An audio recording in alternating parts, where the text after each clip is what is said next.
Olá, gente, tudo bem? Aqui é a pastora Gláucia Mendes e nós vamos começar a nossa terceira aula de Teologia Latino-Americana.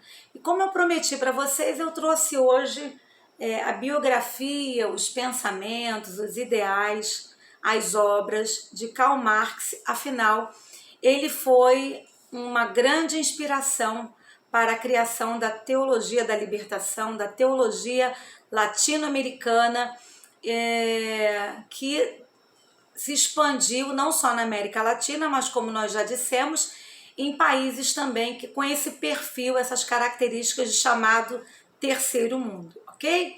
Então nós vamos ver um pouquinho sobre a vida de Karl Marx. Às vezes a gente escuta muito superficialmente sobre ele, então eu trouxe algumas curiosidades. A vida dele não foi fácil, passou por momentos muito duros e tragédias, e nesse caminho ele foi se construindo e construindo suas ideias, que depois foram disseminadas, assumidas, e a partir daí a teologia também se apropriou dessas ideias para construir uma resposta com a realidade do povo onde a igreja estava inserida, ok? Então vamos lá. Karl Marx, ele nasceu em 1818 e morreu em 1883. Ele foi um filósofo, um ativista político alemão, foi um dos fundadores do socialismo científico e da sociologia. As suas obras influenciaram demais a sociologia, a economia, a história e até a pedagogia. E nós vamos ver que todas essas áreas vão assim influenciar fortemente a nova proposta de sociedade, de vida que Karl Marx vai trazendo e vai depois levantando outros adeptos ao seu pensamento. Ele nasceu no dia 5 de maio, como eu disse para vocês, em 1818, na cidade de Alemanha, em Trevires, no meio de uma família dito aqui como acomodada. Ele ingressou na universidade e mais tarde se transferiu para Berlim com o intuito de estudar direito. Então vamos começando a conhecer a trajetória dele. Depois ele abandonou o curso de direito e foi se dedicar à filosofia na mesma instituição. Ali ele discutia com vários jovens intelectuais. Afinal de contas, a academia é esse espaço da pluralidade e da construção do pensamento científico. E ali eles defendiam a constituição de um Estado forte, eficiente, como, por exemplo, Hegel falava. Já em 1842, você vê, ele ainda era bem jovem, trabalhando no jornal Gazeta Renana, ele conheceu então Engels. E com ele escreveria e editaria inúmeros livros. Mais tarde a Gazeta foi fechada e Marx foi para Paris. Bom, nesse ínterim ele se casa com a filha de um barão, um homem de posse, o nome dela era Jenny, e com quem eles tiveram 7 filhos. Mas olha, a vida não era fácil, né? Desses 7, somente 3 chegaram à vida adulta. Então eles perderam 4 filhos ao longo dessa caminhada. Ele também teve um outro filho fora do casamento, com a militante socialista, que era também empregada doméstica. O nome dela era Helena de Meaux. E ele não assumiu essa paternidade, né? Então ficou um filho bastardo no meio dessa história, e mais tarde Engels assume a paternidade dessa criança, tá? Depois então que o Gazeta Renana fecha, os anos seguintes não seriam fáceis para ele. Ele liderou publicações que criticavam duramente o governo alemão. Foi expulso da França, foi expulso da Bélgica, a pedido do próprio governo alemão. E graças a uma arrecadação de fundos feita pelos admiradores e amigos de Marx, ele vai para Londres, onde continua a sua investigação sobre a sociedade industrial. Então, em pleno desenvolvimento dessa mudança da sociedade, tendo aí a Revolução Industrial. Karl Marx fica doente com uma inflamação na garganta que o impede de falar e de se alimentar normalmente. E em consequência de uma bronquite e problemas respiratórios porque ele era fumante, então ele faleceu em Londres no dia 14 de março de 1883. Exatamente, 1883. Vim checar aqui a informação. Então, eu vou fazer para vocês um resumo aqui de 2 biografias. Algumas coisas eu vou repetir, outras coisas vou trazer de novidade para vocês verificarem, tá? Então, algumas obras e teorias de Karl Marx. Com a colaboração do intelectual Engels, como eu já falei anteriormente, ele publicou, por exemplo, uma obra muito importante. Eles publicaram o Manifesto Comunista em 1848. Então, nesse manifesto, Marx critica duramente o capitalismo, ele expõe a história do movimento operário, ele termina com um apelo pela união dos operários no mundo todo. Então, a ideia dele era construir uma sociedade que abominava o capitalismo, entendia o capitalismo como um instrumento de opressão ao trabalhador. Então, o trabalhador sendo lesado no seu trabalho, não valorizado como deveria ser, e o capitalismo como um instrumento falido que deveria ser derrubado com a própria mobilização dos trabalhadores. Então, isso aconteceu às vésperas da Revolução de 1848, lá na França, que foi conhecida como a Primavera dos Povos. Já em 1867, ele publicou o primeiro volume de sua obra mais importante, com o nome O Capital. Ali ele sintetiza toda a sua crítica ao capitalismo. Então, seria até interessante vocês pesquisarem alguma coisa sobre esses dois, tanto o Manifesto Comunista como o capitalismo, para vocês verem o teor das ideias e da essência daquilo que era apregoado, incentivado, disseminado, construído como um ideal de uma nova sociedade, ok? Esta coleção causaria nas décadas seguintes uma revolução da maneira de pensar a história, de pensar a economia, de pensar a sociologia e as demais ciências sociais humanas. Então, seria legal se vocês pudessem dar uma pesquisada e buscar conhecer um pouco, pelo menos, do Manifesto Comunista e do Capital, para ver o pensamento dele, tá? Nessa crítica ao capitalismo, o Karl Marx, ele vê as condições econômicas, ele declara a luta das classes como agentes transformadores da sociedade. Então, no entendimento de Marx, o trabalhador e o patrão deveriam ser vistos realmente como incompatíveis, inimigos, porque o patrão é aquele que explora e o trabalhador é aquele que é explorado, tá? Então, isso era uma coisa assim, muito nítida e essencial dentro do entendimento da proposta que ele faz para a construção dessa nova sociedade ideal. Então, a classe dominante nunca vai desejar que a situação mude. Por quê? Porque ela está no controle, né? Se encontra numa situação muito mais confortável. Já os desfavorecidos, segundo Marx, têm que brigar pelos seus direitos, né? E essa luta é que vai trazer a mudança.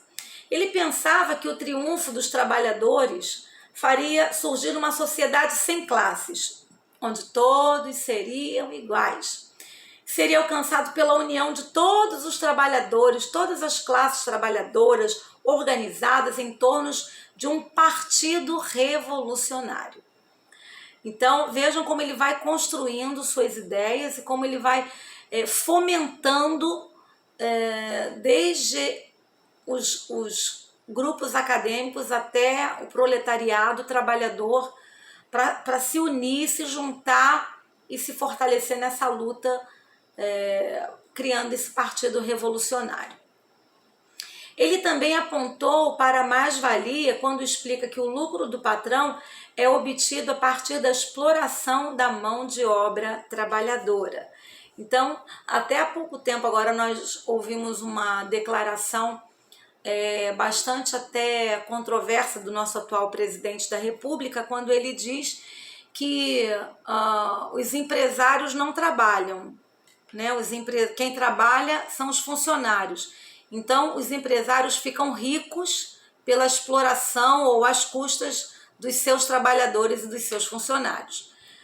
Isso foi uma expressão, uma fala muito debatida e rejeitada, né? Também polêmica seria a palavra melhor. Muito polêmica, onde outros também diziam, mas como o empresário não trabalha, nós conhecemos vários empresários que tiveram que lutar muito pelo seu sonho, trabalhar dia e noite, estudar, investir, pedir emprestado, passar perrengue para chegar em algum lugar.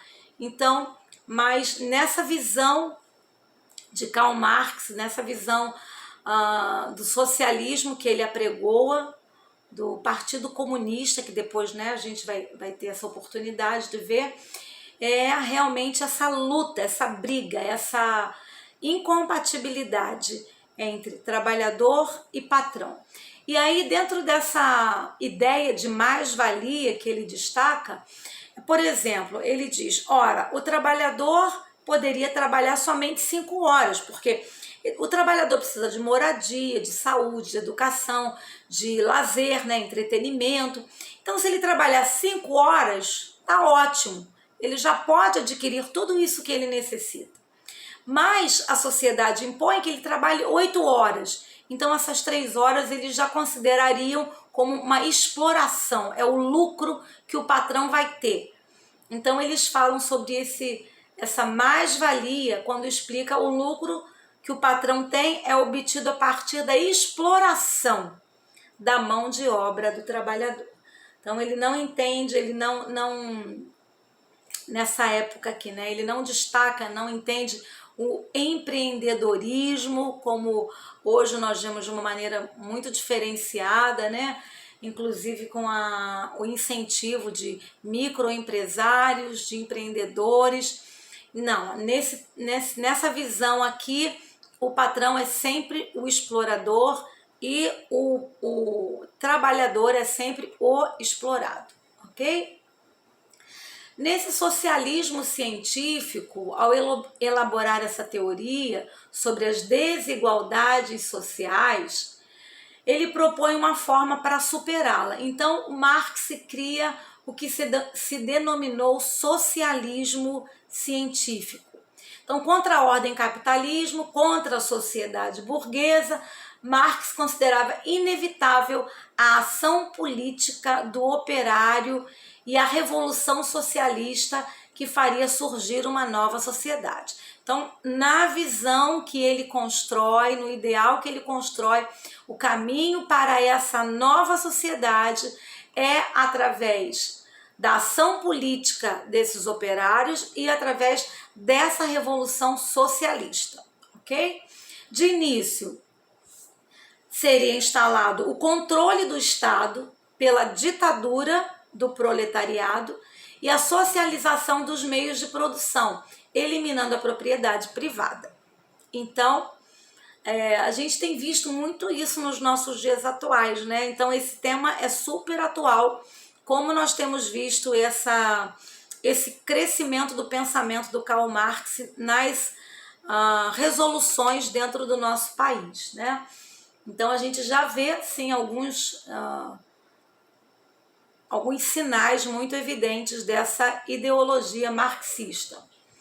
Então, o Estado tendo controle pela ditadura do proletariado, a socialização dos meios de produção, eliminando a sociedade privada. Na etapa seguinte, a meta seria o comunismo, que representaria o fim de todas as desigualdades sociais e econômicas, incluindo a dissolução do próprio Estado. Então aí, segundo ele, já seria essa etapa onde todos são iguais, ninguém tem mais, ninguém tem menos. Em 1864, a fim de conjugar esforços, então eles fundaram a Associação Internacional dos Trabalhadores, lá em Londres, que ficou conhecida depois como a Primeira Internacional. A entidade se expandiu por toda a Europa, cresceu muito e acabou dividida, depois de um longo processo de dissidências internas. Em 1867, ela foi oficialmente dissolvida. Vamos ver aqui mais alguns destaques para vocês. Então, segundo o pensamento de Karl Marx, as reações dos operários aos efeitos da Revolução Industrial fez surgir críticos que propunham reformulações sociais. Então, esses críticos surgiram com a criação de um mundo mais justo. Eles foram chamados de teóricos socialistas, né? Então, esses teóricos socialistas começaram então a elaborar essa criação desse mundo mais justo. Então, entre os vários pensadores, o alemão Karl Marx viveu na França, como eu já falei, na Bélgica e na Inglaterra. Ele testemunhou a transformação social decorrente da industrialização. Então, se nós fôssemos olhar assim como pesquisadores, nós diríamos que ele também estava fazendo essa pesquisa e elaborando e construindo soluções que ele entendia que poderia ser possível e as etapas pelas quais poderiam ser possíveis para um mundo melhor, um mundo mais justo, um mundo mais equânime.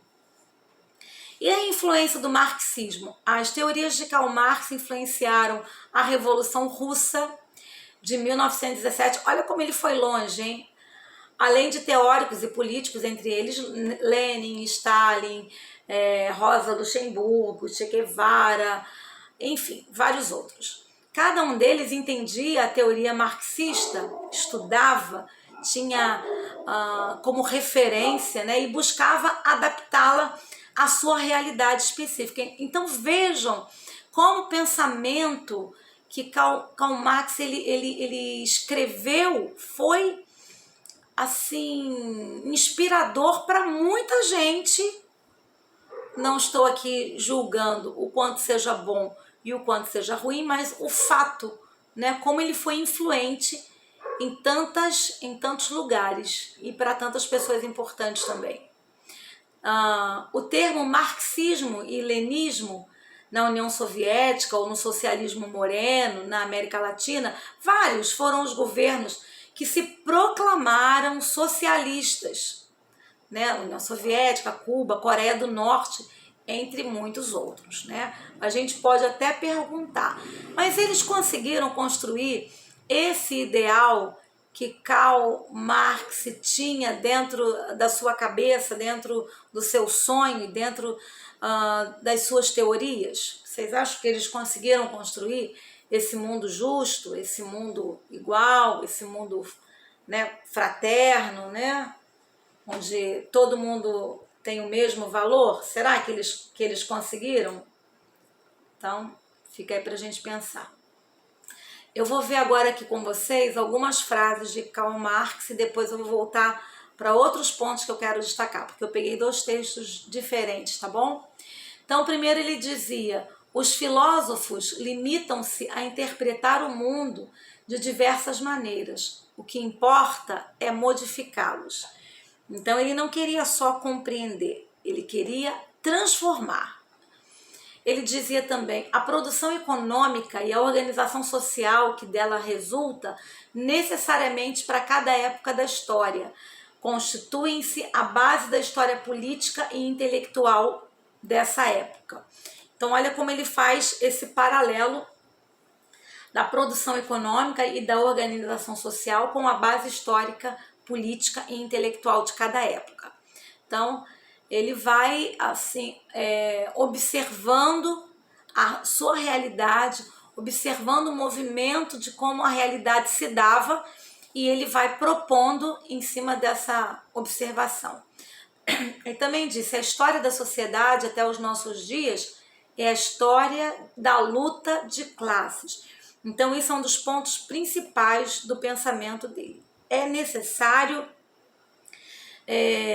dentro dessa proposta de transformação social, desse comunismo, desse socialismo, melhor dizendo, é necessário que seja estabelecido essa luta entre o proletário e o patrão, por exemplo. Caso contrário, não dá para fazer essa revolução que ele propõe. Ele diz também que os homens fazem a sua própria história, mas não fazem sobre a circunstância da sua escolha.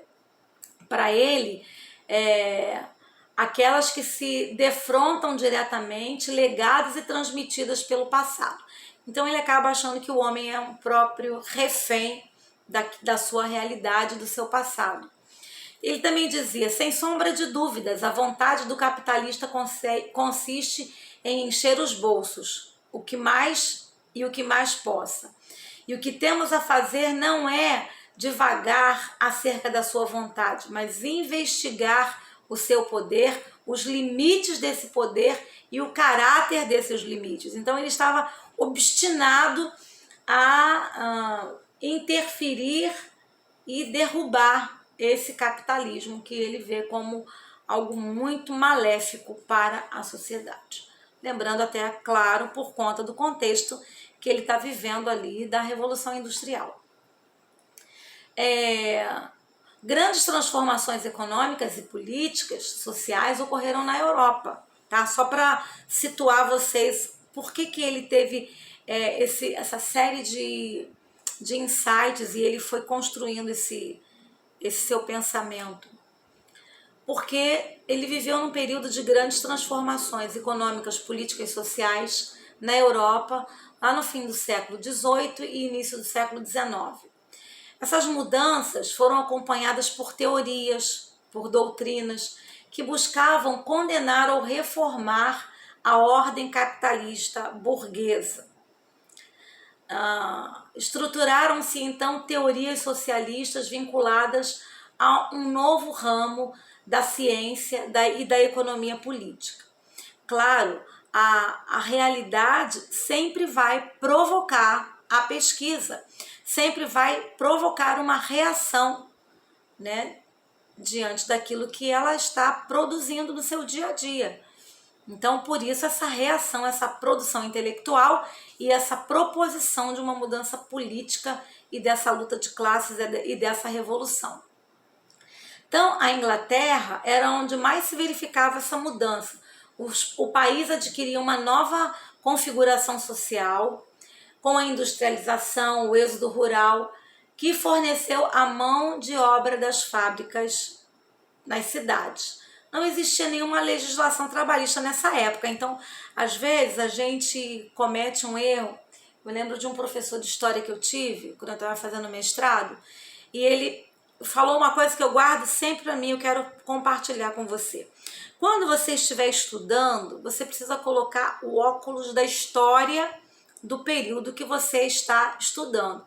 Claro que naquela época não tinha lei trabalhista, claro que naquela época não tinha direitos humanos, claro que naquela época as leis eram totalmente diferentes, então a gente não pode querer que aquela sociedade já tivesse um entendimento e uma prática que só foi adquirida e construída e concebida ao longo de muitos anos depois. Então é importante a gente ter essa visão, né? Às vezes a gente vai falar de problemas sociais profundos dos séculos passados sem entender o contexto. Então a gente precisa colocar os óculos. Então os óculos que a gente está usando agora aqui é do final do século XVIII e início do século XIX, tá? Então não existia nenhuma legislação trabalhista, as jornadas de trabalho nas fábricas, as fábricas tinham condições insalubres, era na maioria superior de 14 horas de trabalho por dia, a miséria era imensa. Se a gente lembrar um pouco da história do metodismo, né, da vida do John Wesley, a gente vai ver, ele retrata essa dura e cruel realidade, inclusive com o vício do alcoolismo, não é? A gente você começa a construir esse cenário, tá? Então agora a gente está olhando o cenário pelo qual o Marx fez toda essa construção do seu pensamento, desse seu ideal. Além das condições subhumanas de trabalho, os operários enfrentavam enormes dificuldades num período pós-guerra. Então, o período de guerra arrebenta com a economia, arrebenta com os países, vira uma escassez, uma desgraça, uma miséria, mortandade, famílias órfãs, famílias destruídas, desemprego. Então, é um caos se estabelece. Então, nesse período, a fome se disseminava pelo continente europeu, em consequência dos elevados preços dos gêneros alimentícios, né? Olha que nós temos atravessado ainda a guerra lá na Ucrânia, começou ano passado, em 2022, e olha que até aqui no Brasil, no mundo inteiro, na verdade, ou em grande parte do mundo, sofreu e ainda tem sofrido reflexos de uma guerra que a gente nem estava guerreando. Então você imagina o contexto de quem estava mergulhado nessa realidade da guerra. Então, era um tempo muito difícil, era um tempo muito escasso, um tempo muito sombrio. Mais grave ainda era o efeito provocado pelo emprego cada vez maior nas máquinas no processo produtivo, que trazia o quê? Um alto, imenso índice de desemprego. O trabalho humano, repetitivo e automático, recebia uma remuneração cada vez menor. Então, ele estava vendo aquilo que parecia a falência da sociedade. Era necessário que algo fosse feito, né? O descontentamento só aumentava à medida que cresciam as razões para os conflitos, prenunciando uma revolução social. Surgiram as primeiras organizações trabalhistas que buscavam organizar a luta da classe operária, sendo vistas como organizações criminosas pelos industriais. Então, de fato, começa a se desenhar, a se concretizar aquilo que ele previa, né? Aquilo que ele apregoava, tá bom? E nesse ambiente de mudança foi que ele viveu, estudou e criou toda a sua teoria e os seus pensamentos, ok? Agora eu queria compartilhar mais alguns detalhes com vocês, não vou me alongar muito, mas eu achei algumas coisas curiosas aqui, tá? Algumas coisas eu vou estar reforçando, que eu acho que é importante a gente ter claro na nossa cabeça, e outras coisas de curiosidade que eu separei aqui, tá? O Karl Marx, ele é sempre referido como um filósofo revolucionário socialista alemão. O filósofo revolucionário responsável pela criação dos mandamentos essenciais do comunismo. E até hoje são motivos de polêmica e intrigas mundiais. Então, veja que, gente, quando nós estamos num ambiente acadêmico, cabe a nós a inquietação intelectual, da dúvida, da desconfiança, da curiosidade. E todos esses caminhos devem nos levar a uma busca de pesquisa, de procurar mais, de conhecer mais, de completar informações que não foram precisas, que foram deixadas lacunas. Eu usei essa palavra da outra vez também, tá? Então, é importante. Por isso eu vou dizer algumas coisas aqui para você também poder levantar na sua cabeça dúvidas e inquietações e curiosidades, tá bom? Então, ele foi responsável pela criação desses mandamentos essenciais do comunismo.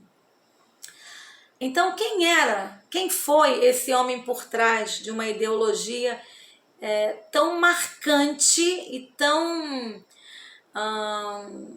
que se espalhou por tantos lugares, por tantos países? E aí eu quero então colocar algumas curiosidades sobre a sua vida íntima, ok? Vamos apresentar aqui alguns fatos curiosos da vida de um pensador, um dos pensadores mais influentes de todos os tempos, tá bom? Primeiro, que Karl Marx, ele não era um jovem pobre, né? Ele não era um jovem que pertencia a essa classe proletariada, essa classe trabalhadora. Ele veio de uma família de classe média, tá?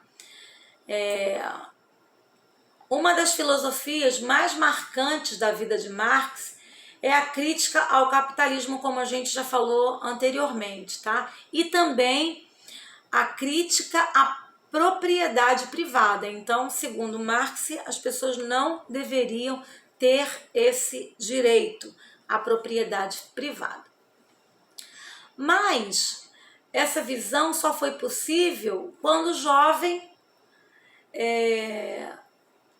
e seria honesto, e é honesto dizer que ele viveu o outro lado da história, porque ele foi de uma família de classe média. Ele nasceu, já falei 3 vezes já, né, em 1818, num território que hoje a gente conhece como Alemanha. Era uma união de vários confederados e reinos, e foi criado com mais 8 irmãos. Então, uma família de 9 filhos. Os seus pais eram um advogado bem-sucedido, sua mãe era dona de casa, de origem holandesa, nasceu na família Philips, que hoje conhecemos por causa do Império Eletrônico. Judeus tiveram que se converter ao cristianismo por causa da repressão religiosa da época. Olha que loucura, né? A gente vê aí bem a questão da Segunda Guerra, né? A perseguição aos judeus. Então, eles se converteram ao cristianismo não por fé, mas por causa da repressão religiosa.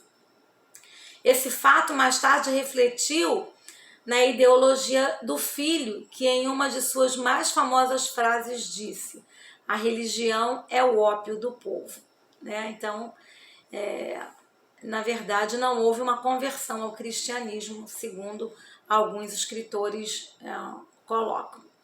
A educação de Marx foi privilegiada por causa das boas posses dos seus pais. Então, apesar de lutar contra os burgueses, nós podemos dizer que ele veio sim de uma família que tinha uma condição financeira privilegiada. Ele se formou aos 16 anos de idade, bem jovem, então nós já podemos perceber que realmente ele era um jovem brilhante na área intelectual, mas também que ele era um adolescente rebelde e que desafiou a autoridade dos pais. Então ele já tinha dentro de si esse ímpeto de se rebelar, de buscar uma independência e de não se sujeitar. Já havia esse ímpeto dentro da vida do Karl Marx, né? Quando ele era jovem, ele se formou no ensino médio. Seu pai o colocou na faculdade de Direito, como eu já falei, ele não terminou, ingressou depois para a filosofia. Ele era frequentador assíduo, segundo aqui outras pesquisas vêm contar detalhes da vida dele, né?